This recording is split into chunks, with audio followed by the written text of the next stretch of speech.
And it came to pass that Cahill Gabran and Shiasa had a few good things to say about love, children, and walking a road where we can consume ourselves by love as we let love in. Sometimes our heart needs to break before love will be allowed within us. And it came to pass that a woman who held her babe against the bosom spoke of children, and the Lord looked and said, your children are not your children. They are like sons and daughters of life's longing for itself. They come through you, but not from you. And though they are with you, yet they belong not to you. You may give them your love, but not your thoughts, for they have their own thoughts.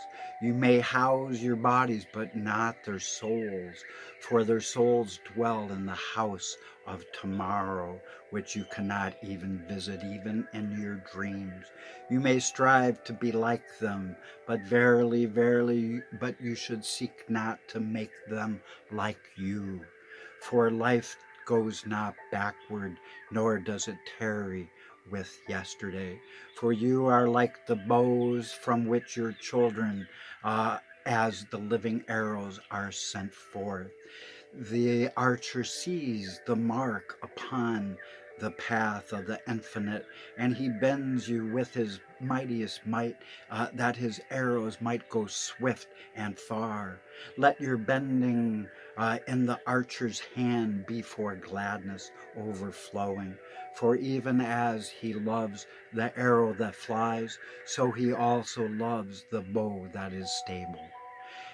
And so it is time to get ready to blast off, and I will be right back. Hey, guess what? It's time that we need to talk about masks. Since Halloween is over, I can get rid of mine. I like being scared. I like zombies. It's not everybody's cup of tea, but if I wear it like this, it looks like I could be a doggy. Because we got to be like little children. Woof. What did the Indians say when the dog jumped over the cliff? Doggone. In this hour, it is time to remove masks that have been covering us. Everything, everything that has been will be no more as we turn around. But we must be honest unto our own self. Uh, Unto our own self must we be true.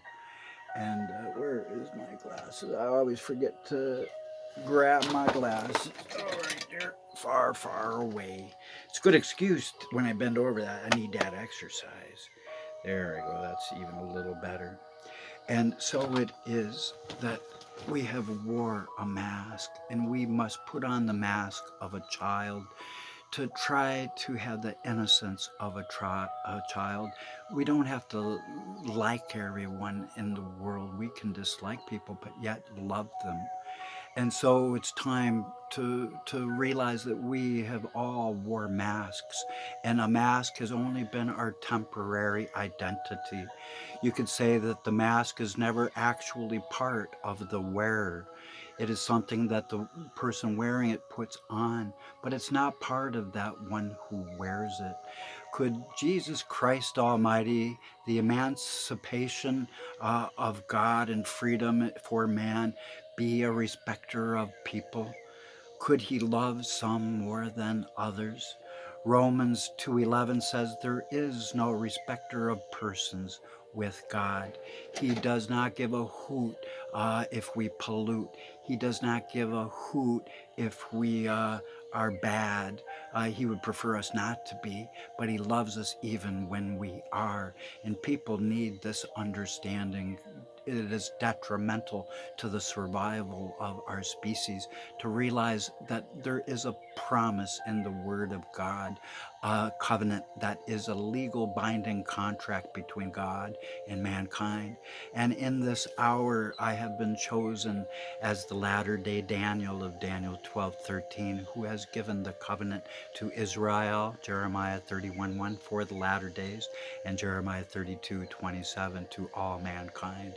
For the world has always had a false God who's not the God of all mankind, Jeremiah 32:27, who's not the good shepherd over all the flocks of man, John 10, a false Christ, a false God. And so in time, we need to turn ourselves around, and we need to look at the Greek word 4, 3, 2, 2. It means the acceptor of a face. What is a face beyond that which we see with our eyes? It is a face that encapsulates everything that we are, and that at our whole lifetime of our identity race. And we've been racing towards a time and age of now, and the lines on the face of all people uh, bring forth something that we need. Uh, Expressions of our face which point to experiences. Our fingerprints hold our identity, and they also are a unique expression of this reality. But what of it is real? What of all of it is lasting and true? Sometimes we have to point to other things like relationships. You cannot know God at all unless you are loving, because he is the love living within us, and all those who love are born of him and know him, because he is love. And so in this hour, it is time that we need to turn around uh, our understandings. And so in this hour, it is time. We need to understand that that this whole topic deserves deep exploration, because he has always had unconditional love, as it is written. For he says unto all people, I am your God, you are my people. I have forgiven all your iniquity, and I will never remember it, sending Satan Iblis to the pit for 1,000 years, because he was the accuser of the brethren, as Daniel 12:1 and Revelation 12 says, in the days of Sheasa, the woman, coming forth in glory with the glory of the Lamb. And so all of this does not mean that God is not a respecter of persons. Um, uh, Sheasa thinks that people take this on far too much of a surface value, and I don't think they take it at all. Um, because one thing God doesn't care is whether you're rich or poor, whether you're black or white, and all of this is true, but it does go much deeper. As you look at a candle, um, as you look at a candle, uh, the light itself goes down and burns to the bottom. And as it burns to the bottom, when we look at that candle, our entire face becomes illuminated, even though the candle wick is right at the bottom, at the base. And what we would behold with a candle in the darkness, with the light diminishing, we would see ourselves as an earthen vessel, and it's never been the image of Jesus on the outside, but we can be the image of Christ on the inside, because it's the light that is important, and he has passed the light, the torch that will light our ways and lead us to let us become on fire, so we can be trailblazers of his love. And the candle for every little boy, every little girl, all children of the world, the candle was made for light. And that light is what you or I are, either light or the absence of light. Pity the fool that wants no light. They grope in the darkness and become bent on hell because they have a void within them, a void of love that they could never possibly feel. And so the light that is within us of love in every child, that's why Jesus said, if you want to be born again, you have to be as a little child.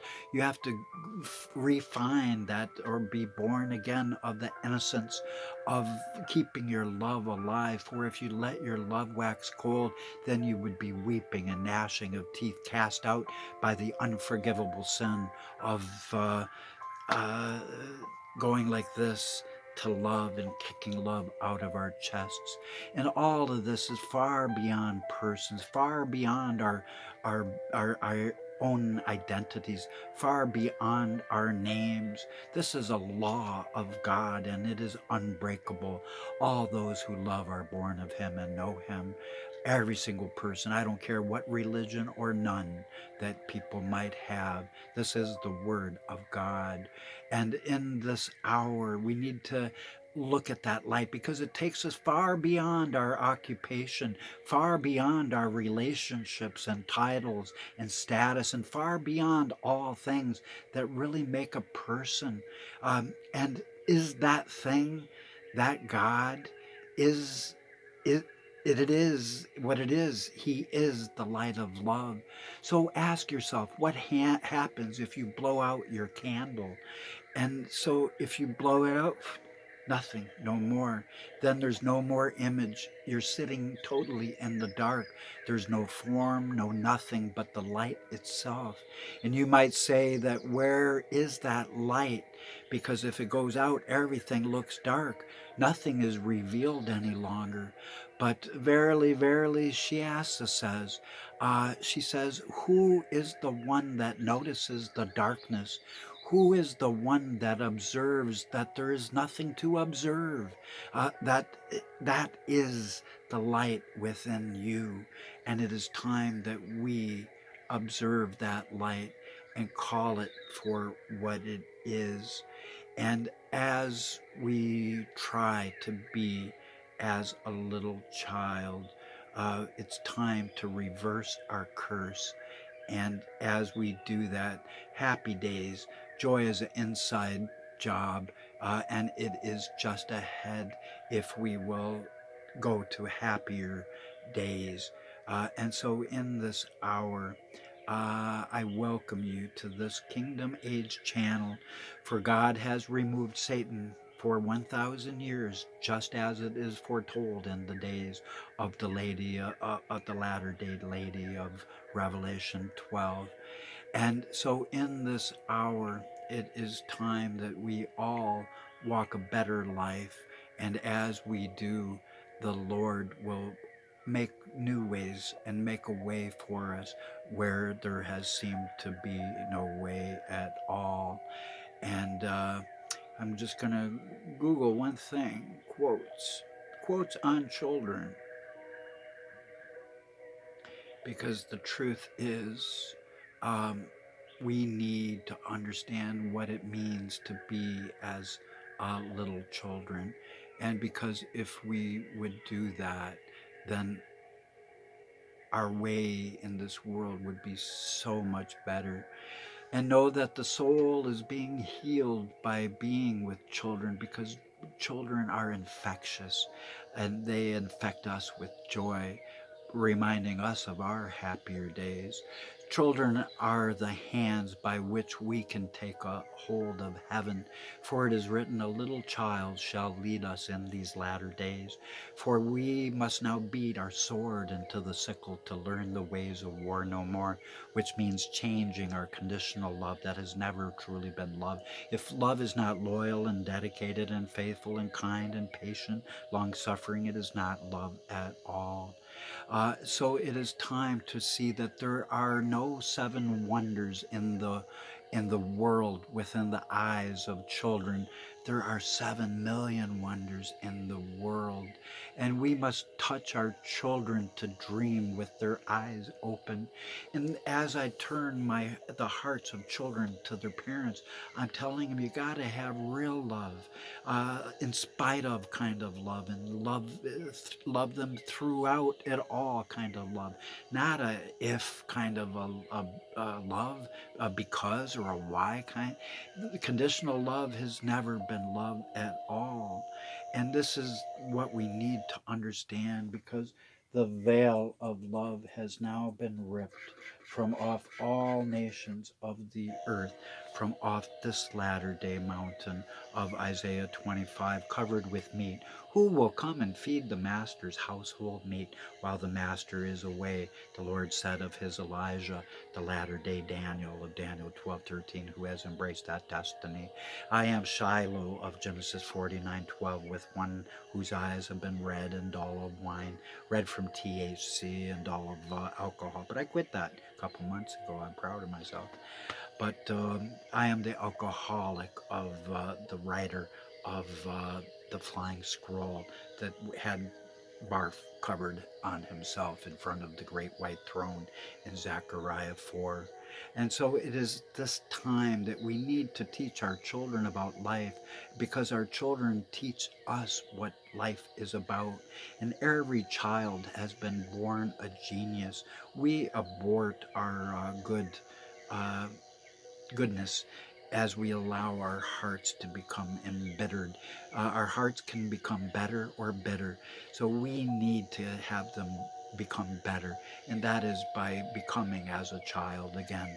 For the child is the beauty of God present within the world, and that is the greatest gift to any family, because all children are uncut diamonds, and all kids do need a little help, a little hope, and they need someone who believes in them.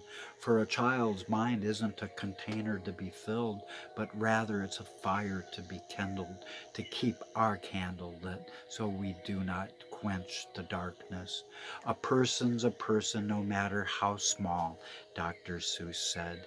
And, God looks down with an a big smile over all the children of the world, because they see magic, because they look for it.